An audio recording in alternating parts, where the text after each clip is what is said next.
So let me just tell a bit of story about the Sustain Group. So Sustain Group is a holding company, and we are a systems integrator operating in 3 different sectors: gas to power, off-grid solar, and battery energy storage. We are headquartered here in Cape Town, South Africa, and our DNA really is providing containerized, turnkey, fully integrated power solutions. I specifically work for SustainSolar, and I head also Sustain Storage, which are brands of the Sustain Group. How we operate in the renewable space.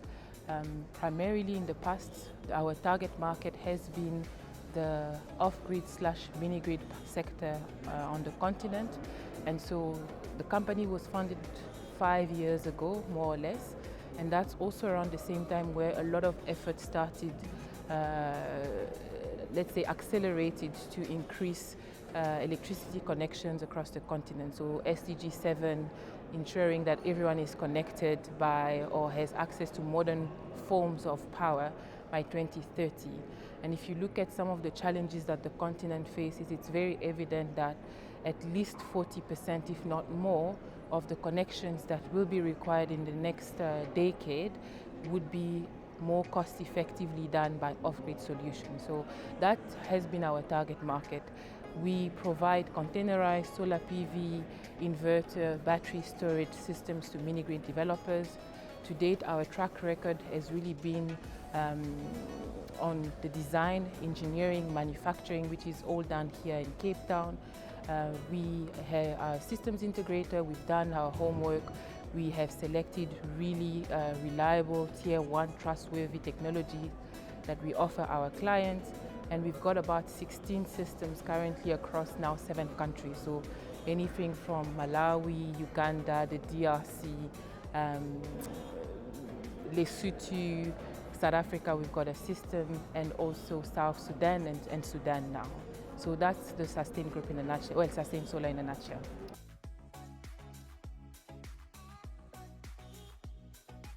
Let me just say, historically, it was important to provide where the company started, right? Targeting the off-grid market and offering logistics, let's say, services to our client.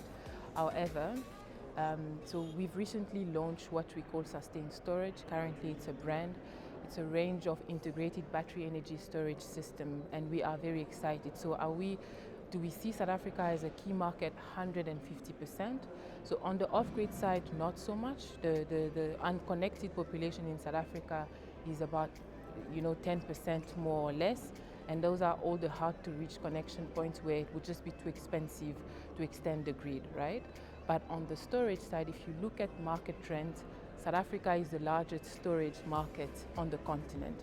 And we are well located to benefit and to help service the growth, the ambition that both on the CNI but also potentially large-scale utility projects that are upcoming. So we are very excited about the South African market, and we see that the product range really fit for the South African market will be our range of battery storage systems. So that's anything, let's say, below 500 kilowatt hour all the way to multiples of megawatt hour.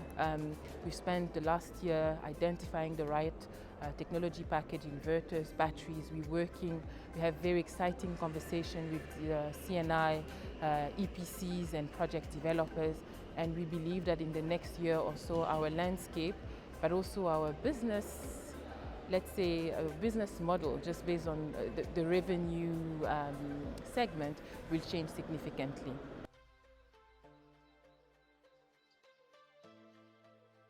So it's not a difficult question. Let me say it's a question that remains work in progress for us.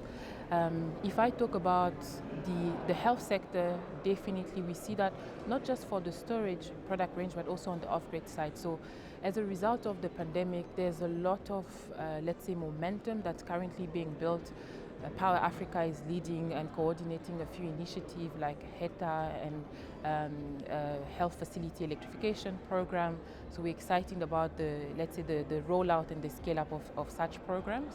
A lot of that will happen across the continent, but it will primarily remain probably off-grid opportunities where small clinics that were in remote communities are now, let's say, upgraded with equipment to better serve the community, and that remains a market segment. On the South African side,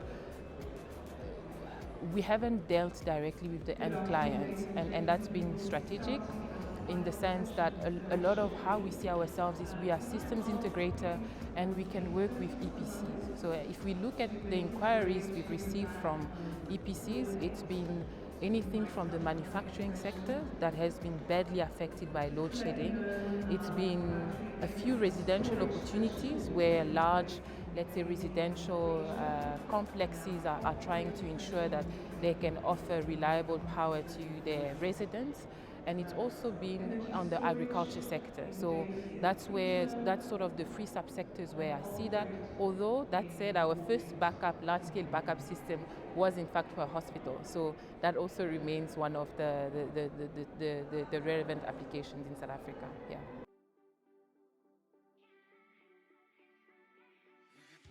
I think that's a question for the founder, but I'll try and hopefully I do justice to the question. So the founder, Tobias, and the co-founders, let's say Tobias and Ames, German-American that came to Cape Town, fell in love and started the business.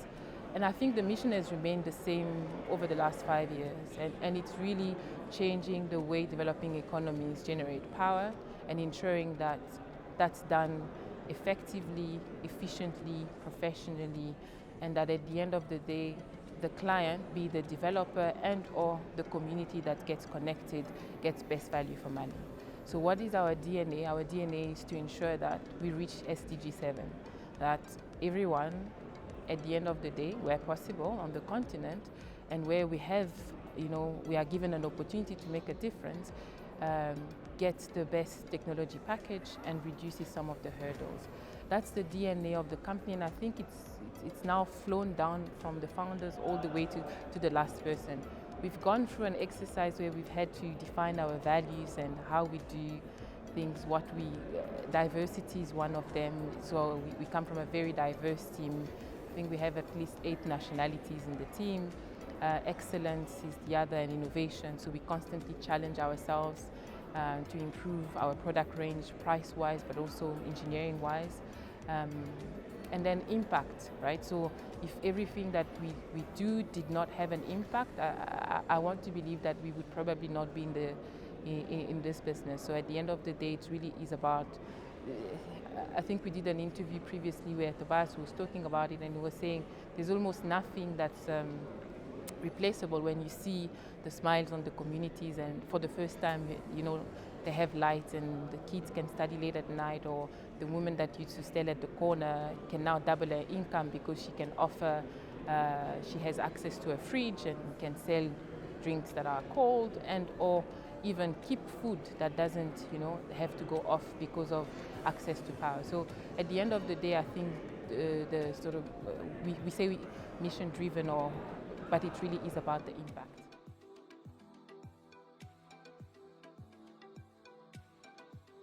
It's an interesting question. Look, I think that whether you are based in the US or whether you are based in Africa, or whether you are based in South Africa or the DRC, let's use it as an example, it comes with its own set of challenges, right? And I want to believe sometimes the challenges that you face on the continent are overemphasized over the opportunities. And if there was no opportunities, we would probably not be in the sector. But yes, there has been lots of challenges. We are not a developer, so we don't have local teams that are based in Nigeria, Uganda. We work with developers that have been able to be really technically sound and almost local experts that are able to guide the development of the project. Some of the challenges I definitely say would be around logistics. So getting the container on time to where it's needed, some very remote areas. Recently we were looking at a project potentially in the DRC, and just the logistic to get it to where it was needed required, sea freight to a port, then road transport to the capital, then putting it on a barge along the Congo River to where it needed to do. That's not the cheapest and probably not the most efficient way, right, of getting containers to site. The second, I would say, in this environment, everyone will talk about price. The last 12 months have been a whirlwind for anyone that's operating in this business. The price increases, and what that does to a company like ours, where we are systems integrator and squeezed for margin on the OEM side and on the client side. The third, I would say, is, and we're quickly learning that business is a relationship exercise on the continent, right? So you have to invest the time, you have to invest the energy to build a relationship with your potential client, etc. So we have various people in our team, and sometimes that can frustrate my German colleague. But this is, we're quickly learning that this is something that we have to work around, and we have to be aware of that, and we take that into consideration in our project pipeline as well. And then the last I would probably say is just the lengthy timeline. So the industry as a whole is facing list of challenges: access to finance, long development cycles, uncertainty in policy, coupled with country risk. How do you get money out of Nigeria? Will there be another potential, let's say, political unrest in the DRC after the elections next year? So this is all of this coupled sometimes tends to overemphasize the risk around developing projects in these markets. But I would say it doesn't take away from the fact that it remains an opportunity. That's one. And it doesn't take away from the fact that it needs to be done at the end of the day.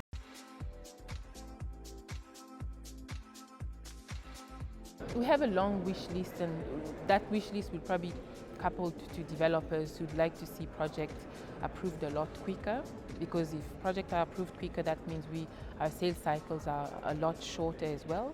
But if I just think about some of the projects that we've done recently, so there's a lot of emphasis on the off-grid side around productive uses of energy. So electricity on its own that is a vector, right? It's a vector for development, and to ensure that electricity or the business case behind this project is viable, you need to ensure that there's an economic activity that enables the community to afford the electricity. So there's a lot of thoughts, funding, and projects that are going into ensuring that productive uses, be it agriculture, be it health, be it etc., can sustain the communities. And so there has been a couple of, let's say, challenges where health equipment is not exempt from, let's say, import duty. Solar equipment would be. At the end of the day, challenges with getting the health equipment outside, of port, etc., which delays the project. But if you look at it holistically, it really is improving the clinic at the end of the day. So that's one of the challenges. The others would be coupled with developers. So very difficult to find funding. Challenging to access funding.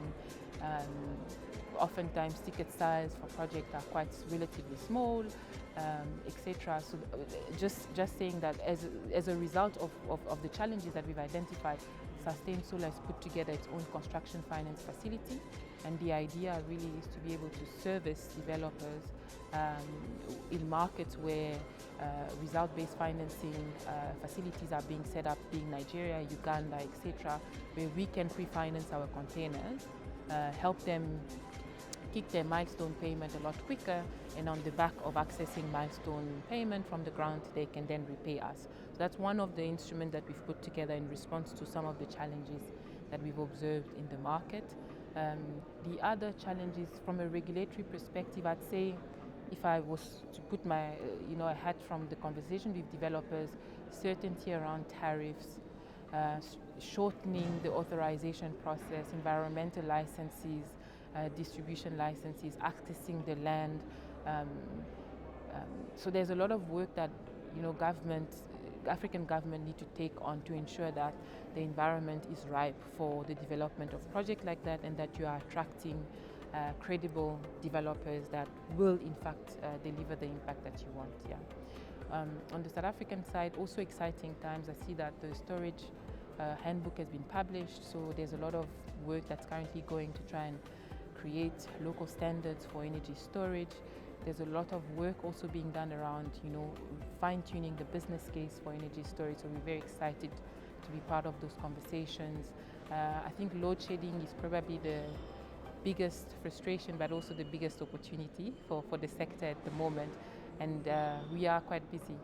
So exciting times. Yeah.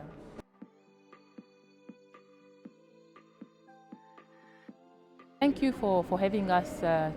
This is the first sort of ARIS event. What I was very impressed with is just the caliber of speakers and participants that you've been able to pull through, and who doesn't want to be in Cape Town. So it's been great for us from a networking perspective, being able to connect with potential clients that, if it wasn't for the conference, it would have probably taken us another 6 months to find a slot to be able to have a conversation.